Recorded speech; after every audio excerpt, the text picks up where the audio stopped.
гледате Дневникот на Сител. Во студиото со вас, Валентин Николовски.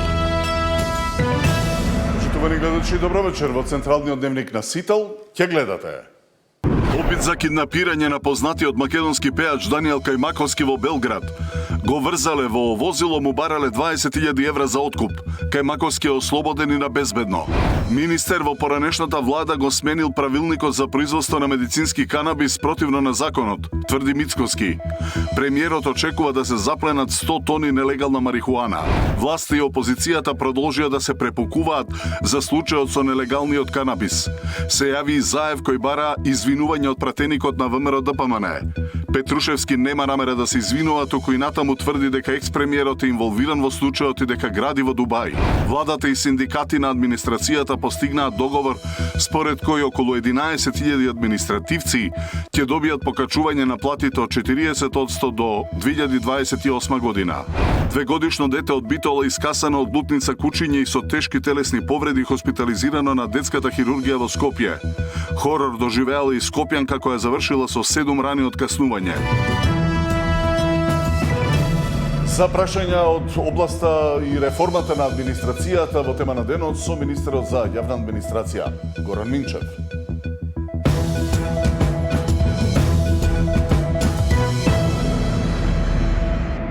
Опит за киднапирање на познатиот македонски пеач Даниел Кајмаковски во Белград.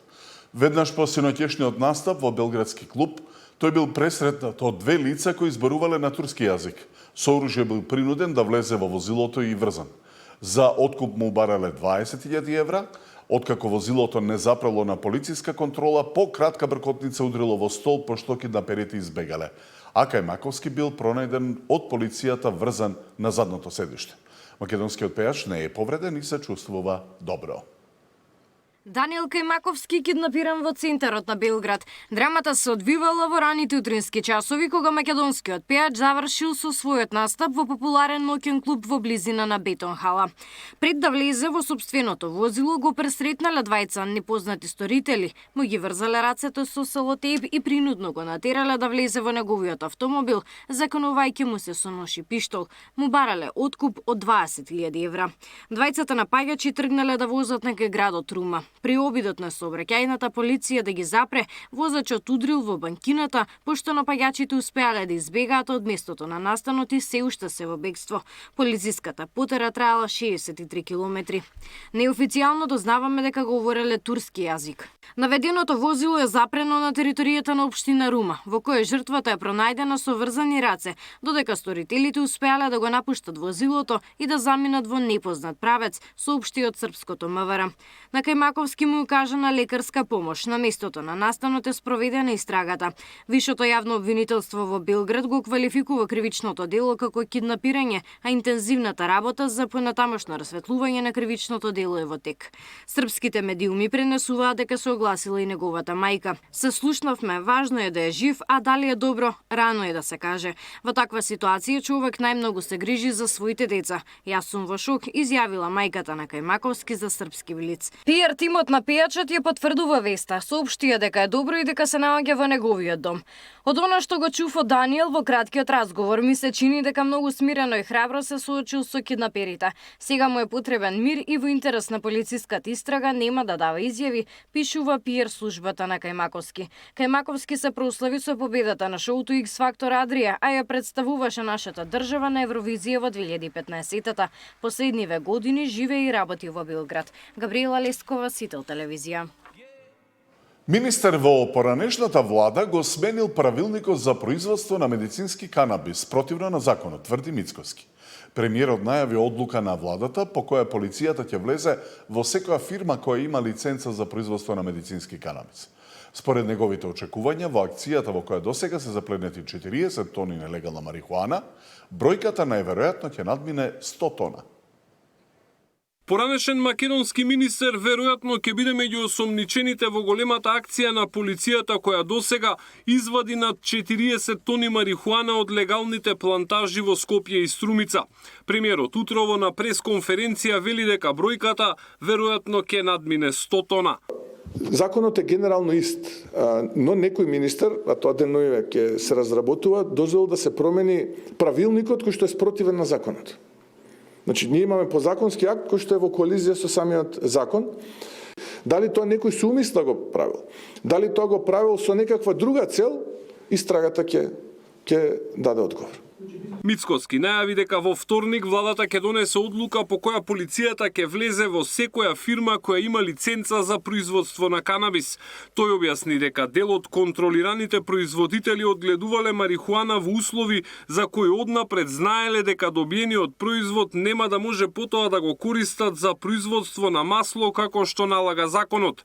Тоа, како што рече, отвора сомнеж дека со умисла се произведувала марихуана спротивно на законот, а потоа на инвентивни начини се вадела од магацините. Јасно, мислам, се знаело уште кога се носел правилникот, кога се дозволило на отворено да се одгледува на канабис, истиот да се чува како што се чувал, истиот да се складира како што се складирал. Почетникот во овој бизнис, барем од тоа што успеав изминативе денови да го научам, почетникот знае дека така таа работа не бива. Не може да се добие производ со кој што ќе се задоволат GMP нормите и стандардите за извоз на улје кој што потоа ќе се користи во медицински цели. Вие не можете да декларирате отпад. Отпад се знае, се гранки лисија, а внатре во деклараниот отпад да најдете тврдо пресувани цветкиња од канабис. Мицкоски рече дека до овој момент нема докази дека запленетата марихуана во Србија потекнува од Македонија. Македонското обвинителство за организиран криминал не споделува информации додека трае истрагата. Александар Спасовски, Сител телевизија. А поранешниот лидер на СДСМ и екс-премиер Зоран Заев се заканува со тужба за пратеникот на ВМРО-ДПМН Бране Петрушевски поради, како што вели, лаги и клевети за негова вмешаност во случајот со марихуаната. Петрушевски нема намера да се извинува, туку и натаму тврди дека Заев е инволвиран во овој случај и дека гради во Дубај. Од опозицијата и денеска бараат одговори од власта како и кој дозволил 5 тони марихуана да излезат од македонските граници. Мнозинството пак останува на ставот дека лица и фирми блиски до Заеви и Филипче се вмешани и во последниот случај со заплена на марихуана. Поранишниот премиер Зоран Заев бара јавно извинување од владеачката ВМРО-ДПМН и пратеникот Бране Петрушевски за како што ги нарекува лагите и клеветите за негова вмешаност во заплената на тони марихуана. По повеќе од 5 години Заев преку објава на социјалните мрежи се заканува со тужби доколку во законски рок не добие нивно извинување. Јавно барам извинување од пратеникот Петрушевски од партијата ВМРО-ДПМН за сите тие лаги, клевети и навреди, вклучително и намерната злоупотреба на моето име во таа режирана драма, околу конфискацијата на десетици тони медицински канабис, поради наводно несоодветно чување и складирање. Безобразна лага е дека сум на кој било начин поврзан со случаите со канабис што беа презентирани пред јавноста. Безобразна и дрска лага е дека сум се јавувал во Царинската управа. Петрушевски му врати дека нема намера да се извинува за ништо. Апсолутно немам намера, ниту чувствувам потреба да му се извинам на Зоран Заев.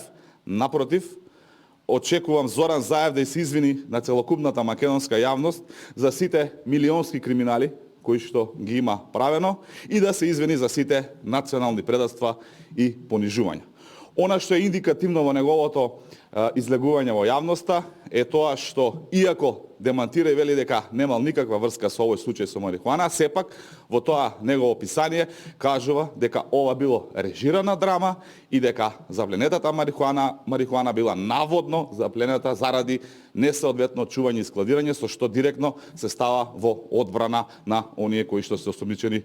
Опозицијата пак бара одговори од власта кој и како дозволил 5 тони марихуана да излезат од македонските граници, обвинувајќи дека скандалот води директно до врвот на власта. Каде се камерите на Сейф Сити? Каде е полицијата? Каде се екипите на мобилна царина? Каде се контролите? Мицковски, Тошковски, Тарчуловски, Бобан Николовски, началници, раководители, инспектори, службеници. Кој се е вмешан и кој дозволил 5 тони дрога да поминат преку граница? ВМРО-ДПМН останува на ставот дека лица и фирми блиски до Заеви и Филипче се вмешани во последниот случај со заплена на марихуана. Факт е дека основоположник на бизнисот со марихуана во Македонија е владата на Заев. Околу 70% од запленетата дрога е на фирма која е во собственост на кадар од СДС, поточно човек близок на Заев. Дополнително, само во текот на вчерашниот ден во Струмичко беа запленети околу 30 тони дрога. Кое е лицето и фирмата поврзани со СДС? Од партијата барат обвинителството да ја истражи поврзаноста на Заев и Филипче со фирмата каде е запленета марихуаната. Ивана Соколовиќ најдова, Сител телевизија. Владата и синдикати на администрацијата постигнаат договор според кој околу 11.000 административци ќе добијат покачување на платите од 40% до 2028 година. Двегодишно дете од Битола искасано од лутница кучиње и со тешки телесни повреди хоспитализирано на детската хирургија во Скопје. Хорор доживеала и скопјанка која завршила со 7 рани од каснување. Владата и синдикати на администрацијата постигнаа договор со кој околу 11.000 административци ќе добијат покачување на платите од 40% до 2028 година. Синдикатите и владата се договорија. 11.000 административци ќе земат зголемување на платите од речиси 40% до 2028. Вработените во државната управа, судовите и обвинителствата годинава и наредните 2 години ќе добијат по 8% покачување, плюс усогласување со растот на минималната плата. За секоја институција ќе се подпишуваат поединечни колективни договори, а за спроведување на зголемувањето ќе бидат потребни околу 10 милиони евра годишно. Ќе имаме и поповолно право тоа што е подпишано во општиот колективен договор и еден систем кој што од 2028 ќе гарантира дека овие вработени веќе ќе имаат достоинствени плати за работата што ја извршуваат. Сакам да кажам дека е ова историски момент и голема благодарност за премиерот кој што имаше разбирање во каква ситуација се наоѓаат тие вработени. Ние сме подготвени како влада да седнеме и во овој период до 2028 се разбира. Очекувам тоа да биде во пократок период, заедно со двата репрезентативни синдикати, во случајов ССМ и КСС, да седнеме и да испреговараме еден нов општ колективен договор кој што ќе биде единствена алатка врз основа на која ќе бидат исплаќени платите. За функционерските плати да не пораснат над 200 евра. Мицкоски најави дека повторно ќе се спуштаат коефициентите за пресметка. Ова ќе биде трето намалување на бодот за сложеност, откако Уставниот суд ја одмрзна основицата. И сега, како расте просечната, така енормно растат и платите на над 1000 функционери секоја година. Ние не можеме да ги замрзнеме, бидејќи повторно ќе имаме одлука на Уставен суд која што ќе биде во насока на таа претходната, но можеме да ги намалиме. И тоа и ќе го направиме. Тоа ќе повлече нови судски процеси кои што ги прават сега судиите и обвинителите и така натаму, бидејќи и тие спаѓаат во тие коефициенти за избрани и именувани лица. Тоа ќе покрене нови судски процеси пред Уставниот суд, но тоа е што е. Ако не може све да биде идеално, владата не отстапува од ставот дека минималната плата во март ќе се зголеми како што предвидува законот, односно за околу 25 евра. За Мицкоски е неприфатливо државата да ги субвенционира придонесите за минималец од 600 евра, оценувајќи дека бизнис секторот веќе добил значајна поддршка преку низа економски мерки. Од друга страна пак, синдикатите не се откажуваат од зголемување и на минималната и на сите останати плати. Поради тоа, влезовите на собранието ќе бидат блокирани во вторник од 9 часот наутро. Мартин Арсов, Сител телевизија.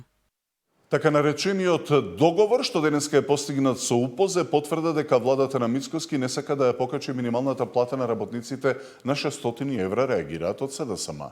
Овој договор се однесува на само мал број административни службеници, околу 10.000, не земајќи ги во предвид сите јавни службеници, како например вработените во државните акционерски друштва и останатите работници, велат од партијата. Да, ова е една од темите на денот со министер за јавна администрација Горан Минчев. Добро вечер. Добро вечер, поздрав до вашите гледачи. Господин Минчев, можеме ли од ова да тргнеме веднаш со оглед дека бевте присутен денеска на постигнувањето на договор со синдикати од администрацијата? Колкав дел од администрацијата не е опфатен, би рекол, бидејќи еве од вашата поранешна партија, од опозицијската сега СДСМ, вела дека мал дел работници се опфатени? Па претејќи го соопштението на Социјалдемократскиот сојуз, можам да кажам дека СДСМ води една нихилистичка самоуништувачка политика. Од кои причини тоа го прави, не би можел да знам, ниту би сакал да го коментирам. Но тоа, како што е недавно го изјави во едно интервју, ги води кон пропаст на партијата, за жал. Битно е да се напомене дека со овој договор кој што денеска е постигнат, практично се затвара последниот пакет на вработени во јавната администрација на кој што владата им е работодавач. Да подсетам за вас и за гледачите дека досега оваа влада има направено повеќе договори во кои што се опатени сите вработени на кои што владата е работодавач. Тоа е Министерството за внатрешни работи, вработените во Министерството за одбрана, понатаму вработените во здравство, во образование и сега завршува со околу 10.000, можеби и повеќе, сигурно таа бројка ќе дојде и до 11.000 вработени во јавната администрација, за која што е факт дека навистина платите беа мали.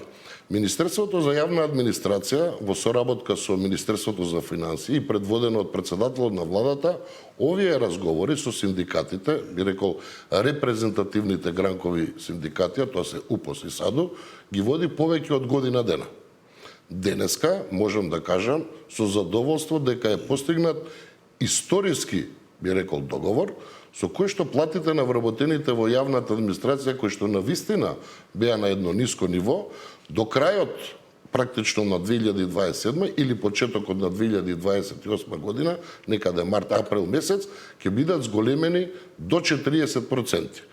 Тоа секако во оваа бројка од 40% се и годишните усогласувања кои што им следат на вработените во јавната администрација на годишно ниво. Значи не останува од јавниот сектор, би рекол, бидејќи така сега го објаснивте тоа, голем број или не остануваат работници кои што нема да бидат офатени со вакви мерки со зголемување на платите? Јас кажав дека по овој договор кој што е постигнат денеска, Министерството за јавна администрација ќе пристапи кон подготовка на текст предмет на договор, кој што ќе биде колективен договор, секако во соработка со Министерството за финансии, и како единствен пример ќе биде поединечно понуден до секоја институција во рамки на јавната администрација.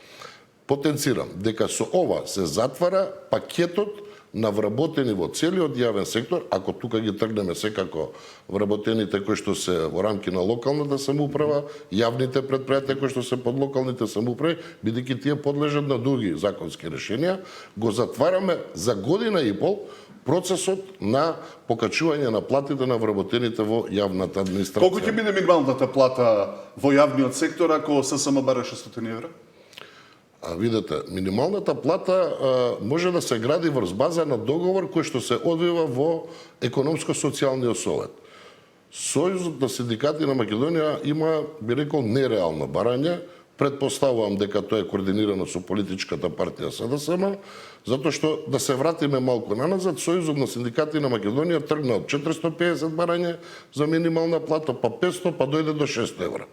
Таа сума е преголема за буџетот на Република Македонија, имајќи во предвид дека за овој договор кој што денеска го постигнавме, владата ќе двои околу 10 милиона евра на годишно ниво, што навистина за година и пол дена од постоење на оваа влада, ако констатираме дека е затворен циклусот на зголемување на сите плати каде што владата е работодавач, и ако земеме во предвид дека се покачени, и добро е да се напомене во оваа прилика, пензиите на околу 340.000 пензионери, за кои што владата ќе потроши 500 милиона евра во 2026 година, збориме за некое нереално барање, кое што ако биде прифатено од страна на владата, а потенцирам владата не е така што одлучува, затоа што тоа е сепак одлука која што ја водат работодавачите и работниците. И ќе ми дозволите, уште ова да го напоменам, многу пати во минатото се шпекулираше со висината на минималната плата. Ако гледаме себично како влада, нас не одговара минималната плата да биде 600 евра. Зошто? Затоа што придонесите кои што по основ на приходи се плаќаат по основ на плати, пресметка на плати на вработените, се плаќаат во буџетот, ќе го полнат буџетот. Но исто така треба да имаме предвид дека овој циклус што го затвараме за околу 100.000 вработени кои што се во рамки на државната администрација и оние 600.000 кои што се во приватниот сектор, со зголемување на минималната плата од 600 евра може да предизвикуваат огромни економски и социјални проблеми. Добро, предлог законот за висока раководна служба е ставен на ЕНЕР, не го подготвивте, тој треба да стави крај на партизацијата, непотизмот, вработувањата по партиски и други клучеви во јавниот сектор. Дел, па и од невладиниот сектор е скептичен. Што гарантира дека мерит системот ќе биде вклучен за вработувањата и напредувањата? Овој закон за висока раководна служба го изработи работна група од повеќе представници на различни институции, секако предводени од Министерството за јавна администрација, вклучени се представници од Генералниот секретаријат, Кабинетот на председател на владата, Министерството за финансии, Министерството за економија. Ово е закон кој што повеќе од 7 години е на реформската агенда на Република Македонија. До сега имало повеќе верзии на закони, но ние се одлучивме за една верзија во која што се опаќаат околу 100 институции во Република Македонија. И овој закон, би сакал да потенцирам, дека се однесува исклучиво на раководните позиции, односно извршните функции од различни институции и ги опфаќа директорите, замениците директорите, членовите на управните одбори и државните секретари. На владините тела. На владините тела, значи оние органи на државната управа. Што е битно да се напомене? Дека се значајни промени во овој закон на 3 клучни пункта.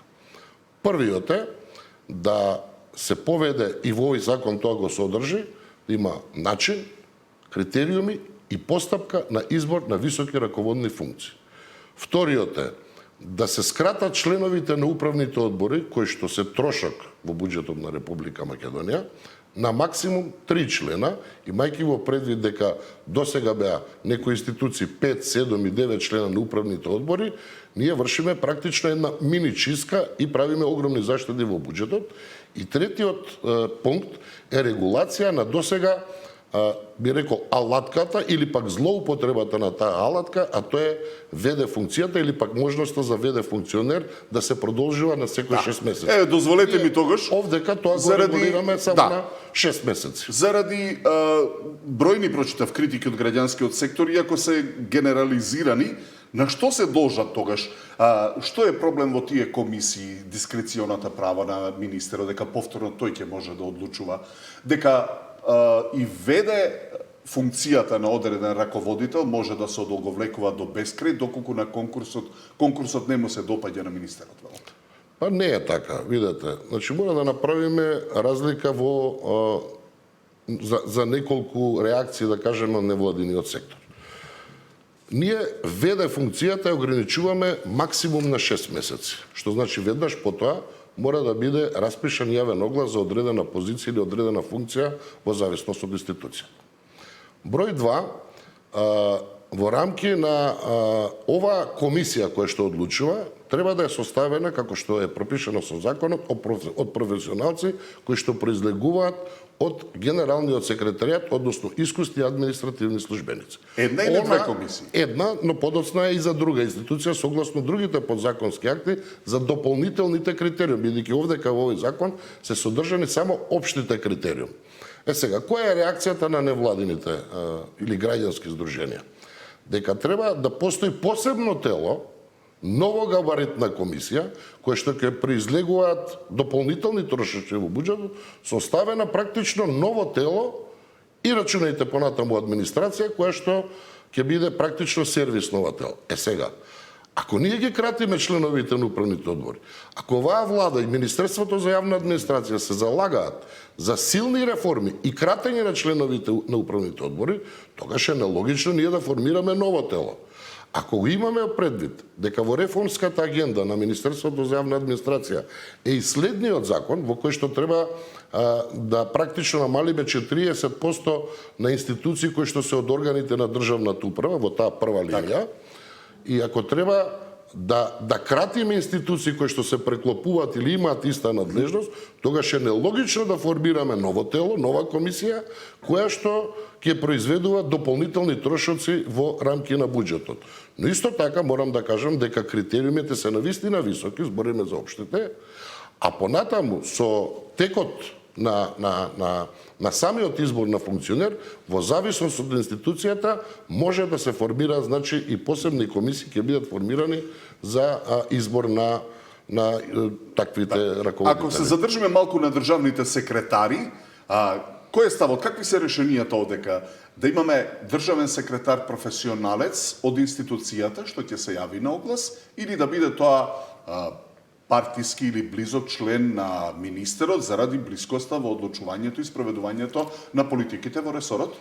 Општите критериуми во законот, кога се однесува и за државните секретари, меѓутоа и за директорите и за министрите и директорите, пропишува да има минимум 7 години во рамки на јавната администрација искуство или пак да работи во врска со одредена област минимум 3 или 2 години во зависност од институцијата на неколков проект кој што е поврзан со институцијата.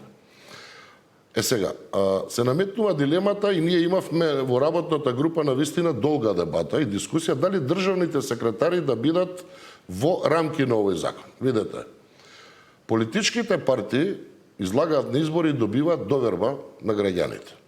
Државните секретари се главниот двигател или пак државниот секретар е шеф на сите вработени во рамки на јавната администрација и тој треба да биде професионална, висококвалитетна, образована личност, која што ќе оди на конкурс, но во исто време ќе мора да ги спроведува политиките на владата. Замислете, ситуација каде што министерот и државниот секретар не градат заеднички политики.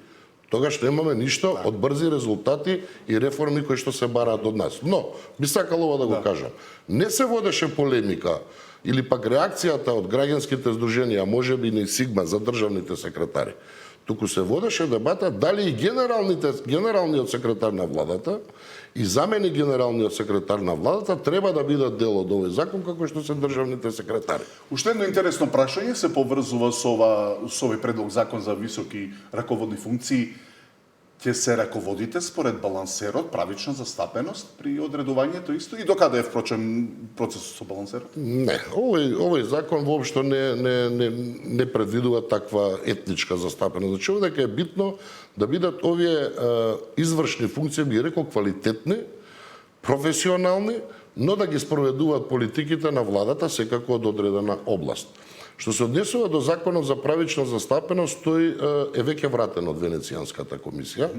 Да потсетам, значи укината е од страна на Уставниот суд дигиталната алатка балансер и практично владата пристапи кон правење на ново законско решение. Јас како министер инсистирав да тоа го прави работна група која што е составена од експерти.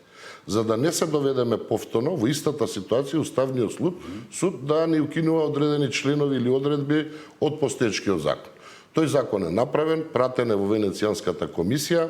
Венецијанската комисија го врати назад, има одредени забелешки на некои членови, но тие не се големи. Јас се надевам дека во најбрз можен период работната група која што составена од експерти ќе се состане, ќе го дополни со тие измени и понатаму може да оди во владина и секако во собраниска процедура. Завршија изборите, премиерот вели дека не планира да има предвремени избори, тогаш може би е вистинско време за прашањето дали се работи на законско решение за укинување на техничката влада?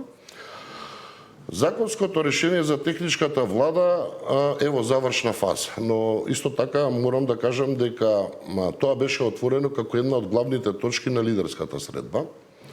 На лидерската средба имаше различни ставови, но ние максимално транспарентно ја водевме оваа постапка да во рамки на законот учествуваат и политичките партии кои што се од опозиција.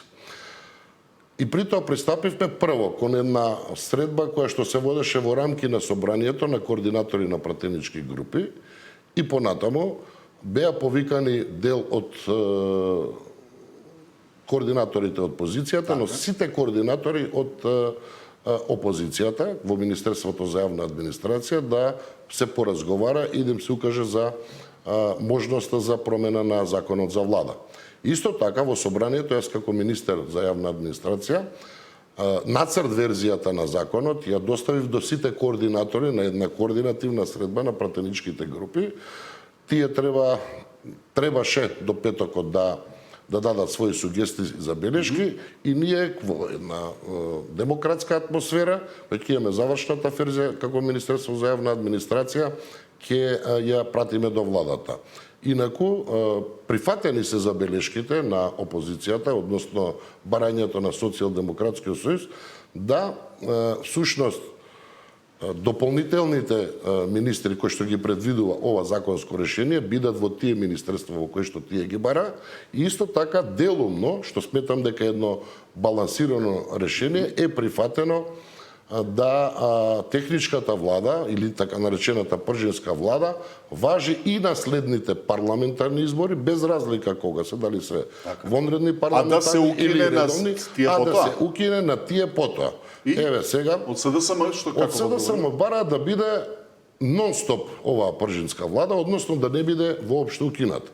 Сега ако можам да бидам саркастичен, бидејќи велат дека се спредни за избори, за предвремени парламентарни или редовни, а бегаат како ѓавол од предвремените избори или пак од редовните парламентарни избори, бидејќи велат дека ќе победат, ќе имаат можност следните парламентарни до крај да го тераат својот мандат, ако победат, до крај на нивното, да кажеме, нивната победа на следните парламентарни избори и можност да продолжат понатаму без техничка или пржинска влада. За крај, ако добро ве разбирам, со или без СДСМ, техничката влада ќе се укине согласно тој план. Па да, законот е во завршна фаза, јас велам ќе го доставиме ние како министерство до владата, владата ќе се произнесе, ќе има дискусија во собранието. Овој закон се носи со 61 пратеник, без Бадентерово мнозинство и ние навистина сметаме дека тие 3 или месеци или 100 дена кои што се во постојното решение ја кочат работата и интензитетот на реформите кои што секоја влада треба да ги има. Мислам дека тој закон или пак таа пржинска влада ја завршија својата употреба за која беа наменети. Тие беа, да подсетам, донесени таквите измени во овој закон 2016 година со цел да има фер, слободни демократски избори. Бидејќи наназад имаме повеќе изборни циклус, вклучително и последните локални избори со позитивни оценки и немаме никакви реакции ниту од опозицијата, тогаш сметаме дека овој закон и оваа пржинска влада практично го отслужила своето и треба да биде поминато. Горан Минчев, гостин во тема на денот, ви благодарам. Благодарам на поканата.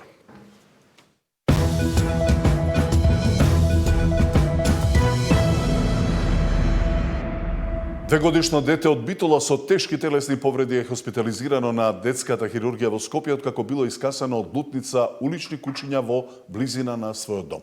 Но ова не е единствен случај. Двегодишно дете со тешки телесни повреди е на одделот за интензивна нега на детска хирургија, откако било нападнато од улични кучиња во близина на својот дом во Битол. Поради големиот број на повреди од битолската болница веднаш го транспортирале на скопските клиники. Детето е примено, веднаш е влезено во операциона сала и раните се згрижени. Има повреди по лице, врат, граден кош и стомак. Во моментов се наоѓа во единицата за интензивно лекување, во стабилна општа состојба. Во меѓувреме регулирана е антитетанусна профилакса и антирабична профилакса. Ги прима соодветните лекови, обезболено, се чувствува добро. Според детските хирурзи, индивидуално е за колку време зараснуваат повреди од кучиња. Имало среќа детето што повеќето од раните се плитки. Раните се обработени. Знаете дека рани од куче не смеат да се херметизираат, се згрижуваат ситуационо. Така да јас верувам дека исходот на крај ќе биде добар за детето. Нападот од глутницата кучиња се случил пред 2 дена во попладневните часови, додека детето се играло во близина на куќата. Од битолската полиција вела дека преземаат мерки за расчистување на случајот. Само 3 дена пред нападот на двегодишното дете, низ хорор поминала и скопјанка додека трчала на кеот на Вардар. 5 минути траела низината битка со глутницата кучиња, кои направиле угризи на 7 места. Добила тетанус во болницата 8 септември, но и страф од кучиња и од помислата како да трча понатаму во вакви услови. Дека ги има многу покажува и статистиката од МВР, според која само од почетокот на годината до сега дури 109 граѓани од Скопје пријавиле дека биле каснати од кучиња скитници. Скопјанката преку пост на социјалните мрежи Јавно повика поголем број институции кои треба да го решат овој проблем. Сања Димитровска, Сител телевизија. Независниот полициски синдикат во Битола организираше протестен марш за еднакво спроведување на законите кон сите сторители на кривични дела, а позаканите за тепање и убивање полицајци.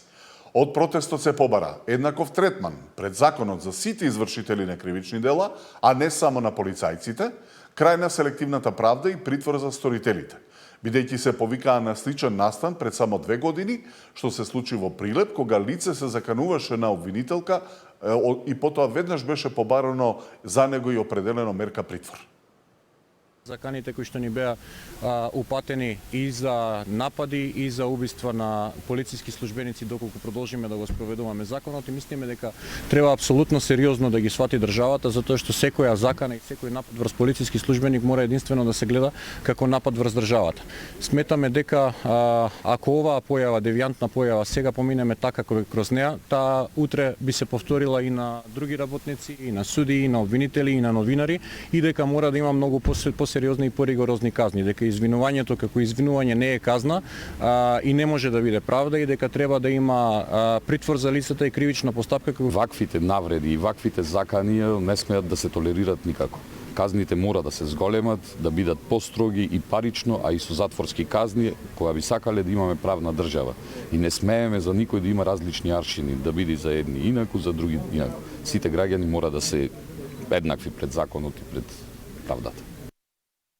Премиерот Мицкоски ја потврди продажбата на последниот македонски голем загубар Еврокомпозитот Прилеп. Според неговите очекувања, фабриката ќе продолжи да произведува актуелната воена опрема, но и да воведува нови производи од војната индустрија. Неофицијално можно е да се произведуваат и воени дронови. Премиерот Христијан Мицкоски денеска ја потврди продажбата на последниот голем државен загубар Прилепскиот Еврокомпозит. Мицкоски потенцираше дека целта е да се рестартира дел од наменското производство за воената индустрија, но во иднина во Македонија да се произведувала и друга воена опрема согласно потребите на пазарот. Целта е да се обнови дел од старото производство, но и нова соодветно на потребите на пазарите и нова гама на производи. Инаку да, целта е да се рестартира, повторно ќе кажам, оваа влада се грижи за иднината на државата, економијата, граѓаните и работниците. Картелската влада е минато, поразена на неколку изборни циклуси, во опозиција и така натаму. Оваа влада има намера да ја развива државата. Инаку лани на 24 декември Еврокомпозит го купи македонско-полскиот конзорциум составен од компаниите Футура Мода Доел од Скопје и полската фирма FHR Armor Logistic. Поранешните вработени велат дека им биле одобрени само 65% од побарувањата кои што ги имаат за заостанати плати при донеси и К-15.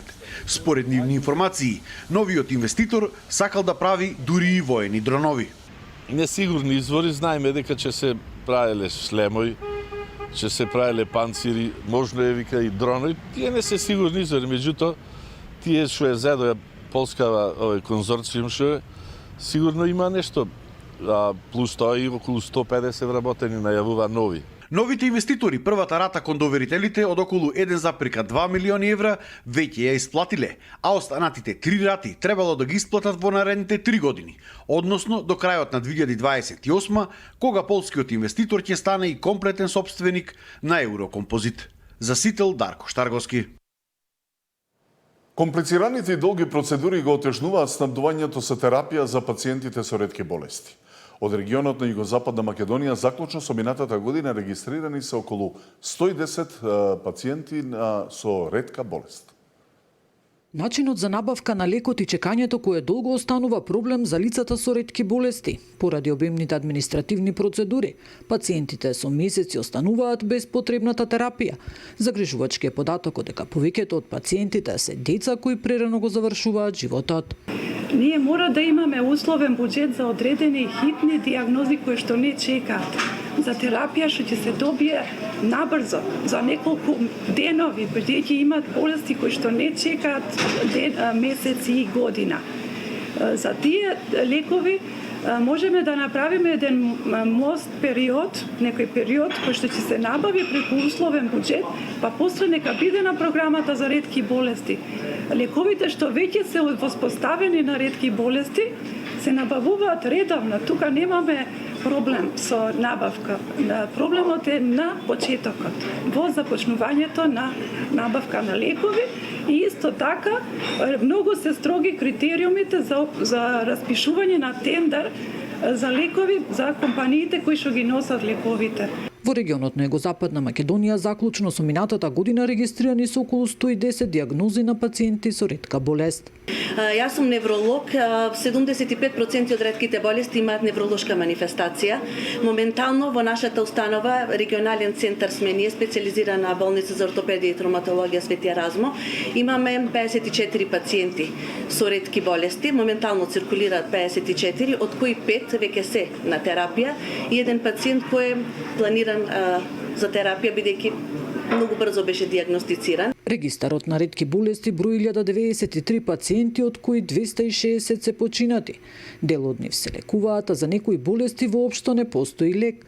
Од вкупно евидентираните, 240 се деца до 14 годишна возраст. Нина Ритоновска, Сител телевизија.